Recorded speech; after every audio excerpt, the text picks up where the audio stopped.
amigos, estamos aquí en Dédalo, en Barranco, para una nueva edición del programa Jardín de Libros.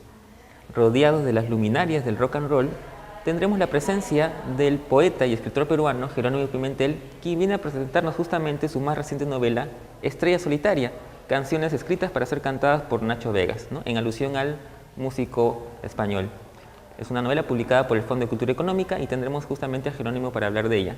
Pero también tendremos nuestra clásica sección de recomendaciones de libros con las novedades editoriales más recientes. Así que amigos, sin más preámbulos, los dejamos con la entrevista con Jerónimo. ¿Cómo estás, Jerónimo? Muy bien, Carlos, muchas gracias por la invitación. Cuéntame el proceso de escritura de esta novela. Si la memoria no me falla, ¿le escribes inmediatamente o paralelamente a la escritura de tu anterior novela? Inmediatamente después de La ciudad más triste, yo tenía un proyecto con un amigo, en realidad, con el que queríamos hacer, éramos muy fanáticos de Nacho Vegas.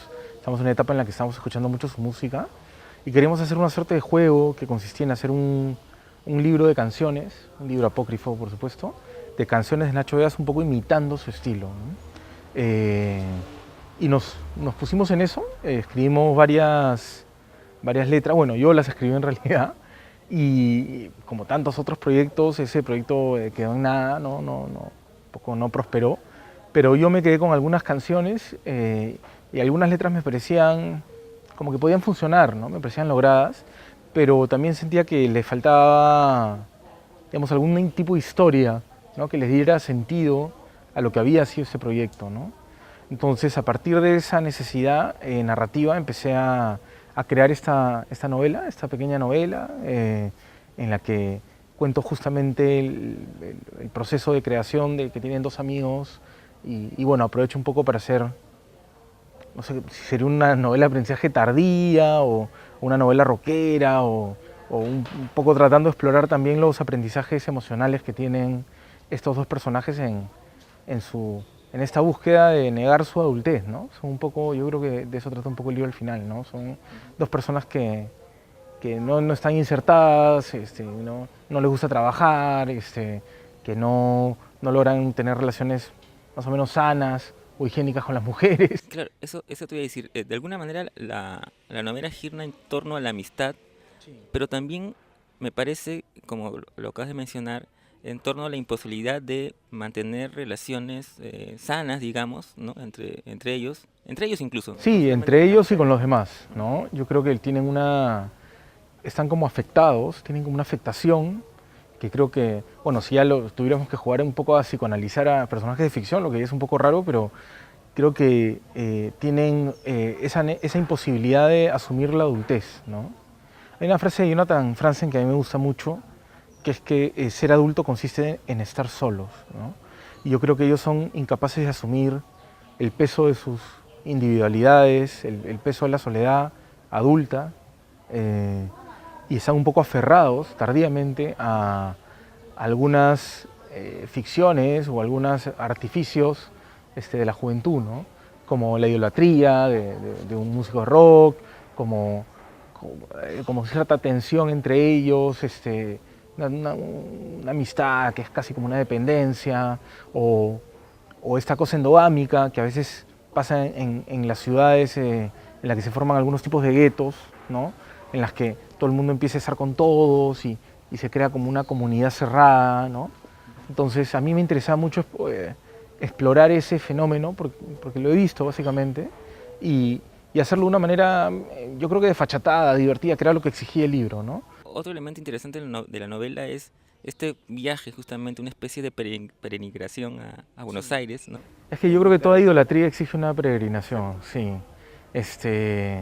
Porque la distancia, o sea, digamos, el camino, ¿no?, el pasaje es un poco lo que en los relatos es lo que genera el cambio, ¿no?, en los personajes, y a la vez digamos, toda adoración necesita un pequeño martirio, ¿no?, un proceso complicado, ¿no? Entonces yo, claro, lo he hecho casi, no es una road movie, ¿no?, pero hay algo, una frase que decía un amigo que me gusta mucho, ¿no?, es que yo no me voy de viaje, yo salgo de gira, ¿no? Entonces creo que estos personajes cumplen ese propósito, ¿no? Tratan de tratan de armarla en donde sea que estén, ¿no? Y eso me parecía también gracioso, me parecía divertido. Además, cuando hablas digamos, salir de gira, del desenfreno, me hace acordar también a otra frase de Charly García cuando dice que, bueno, a él le pagan por hacer eso, porque toda estrella de rock tiene que hacer eso. Claro, claro. Y a mí una de las cosas que justo me interesaba explorar, y es una frase que está en el libro, es cuánto se parece una estrella de rock a una caricatura de estrella de rock, ¿no?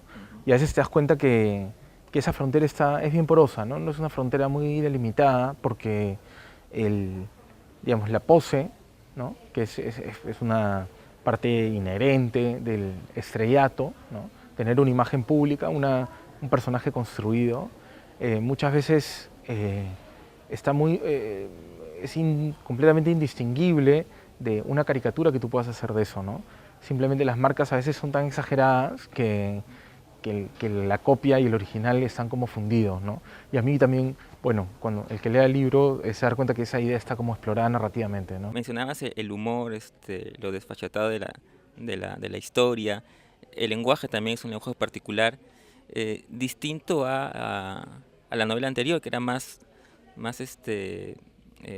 digamos, más contemplativa, tenía un lenguaje un poco más elaborado. Claro, era más preciosista, ¿no? Lo que yo tenía ganas de hacer era justamente algo. A mí no me gusta escribir el mismo libro dos veces, ¿no? Yo soy una persona que como escritor me interesa mucho explorar, cambiar, me interesa ser siempre amateur, ser siempre nuevo, ¿no?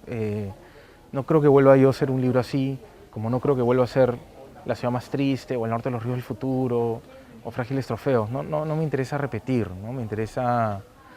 Porque yo creo que en la exploración están todas las emociones primarias que son las que a mí me generan disfrute, ¿no? Al momento de escribir.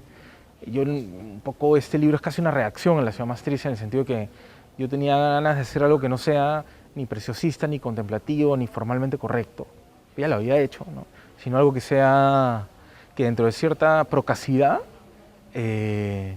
pueda incorporar, ya sea con ritmo o a través de un trabajo de lenguaje, porque acá sí hay un trabajo de lenguaje que me permite que sea un libro muy rápido, que tenga mucha velocidad, creo, que sea divertido, que sea entretenido, a pesar de que está lleno de referencias culturales y de discurso literario, porque los personajes son dos pretenciosos, estudiantes de literatura que todo el día lo que hacen es escuchar como música de culto y leer cosas imposibles, ¿no? Entonces, eso para mí era un reto y me gustó acometer ese reto, ¿no? ¿Cómo descubres la música de Nacho Vegas? Yo soy muy amigo de Raúl Cachay, que es un periodista peruano que durante mucho tiempo fue crítico de música y que tiene una discoteca fantástica. Bueno, tiene una gran biblioteca también, pero su colección de discos es, creo que, las más escogidas de esta ciudad. Y él cada cierto tiempo nos enseñaba a los amigos con mucho ánimo didáctico sus últimos descubrimientos, ¿no? Y luego de un viaje a España, una de las cosas que encontró fue a Nacho Vegas, que en ese momento era un músico que empezaba a destacar en la escena indie española, ¿no? Y a mí me llamó mucho la atención, sobre todo por su elaborada, o sea, por sus letras elaboradas.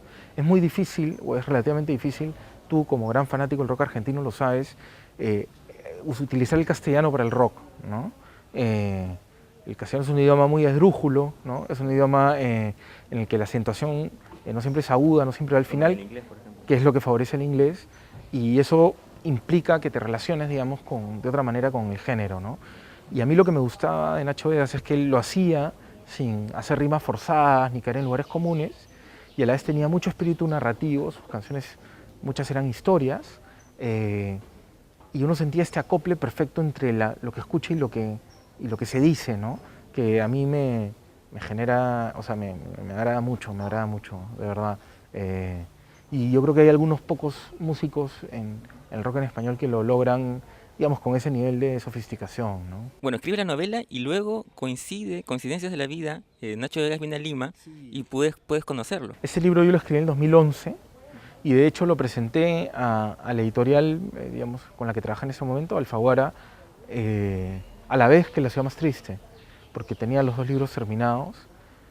Ellos apostaron por La ciudad más triste y luego, y bueno, digamos que en un segundo momento se iba a publicar Estrella Solitaria, y luego, digamos, un poco todo ese camino se fue modificando por mi vida profesional, porque yo empecé a trabajar, bueno, yo trabajaba algunas cosas, algunos textos con la gente de Alfaguara, luego pasé a Planeta, ahora estoy en Random que tiene Alfaguara y claro, no me toca a mí publicarme a mí mismo, evidentemente, ¿no? Entonces, un poco en esos devaneos pasaron 4 años y el Fondo de Cultura, a quien agradezco mucho, decidió publicarlo y justo cuando deciden publicarlo coincide con la idea de Nacho Vegas, que debe ser una de las coincidencias más fantásticas que me han pasado en la vida, ¿no? Es la publicación del libro y el concierto tienen un mes de diferencia o 3 semanas.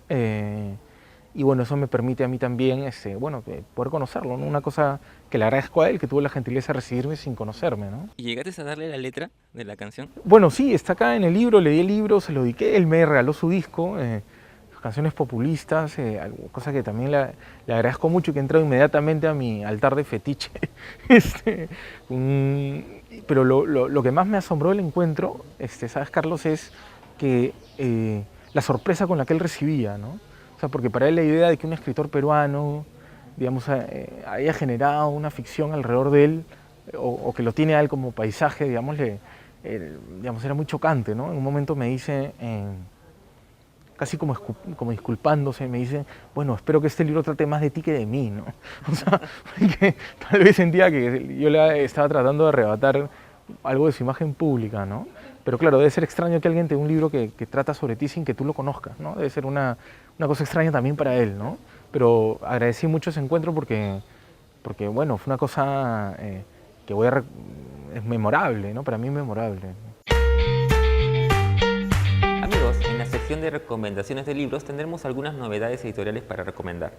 Por ejemplo, queremos recomendar la estupenda novela Los niños de la escritora colombiana Carolina Sanín. Es una interesante novela que trata sobre una mujer que un día descubre frente a la puerta de su casa a un pequeño niño de 6 años y se establece una relación que se va sucediendo a lo largo de la novela.